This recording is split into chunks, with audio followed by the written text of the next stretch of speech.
Iba't ibang aktibidad inilunsad ng lokal na pamahalaan ng Cabiao sa Nueva Ecija, kaugnay ng Fire Prevention Month at pagdiriwang ng National Women's Month.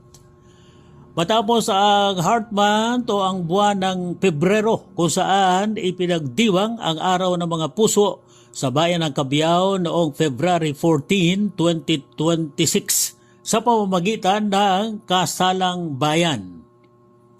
Pinuno naman ng lokal na pamahalaan ng iba't ibang aktibidad ang buwan ng Marso tulad ng programang Kahandaan at Kaligtasan kaugnay ng Fire Prevention Month.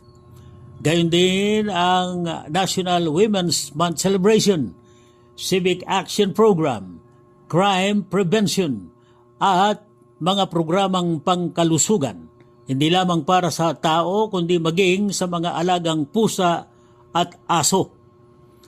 Ang benepisyo. Ang programang ito po ay buong pusong sinusuportahan ni Mayor Rob Kevin Rivera at Vice Mayor Ramil B. Rivera upang po mas mapangalagaan ang ating mga kababayan.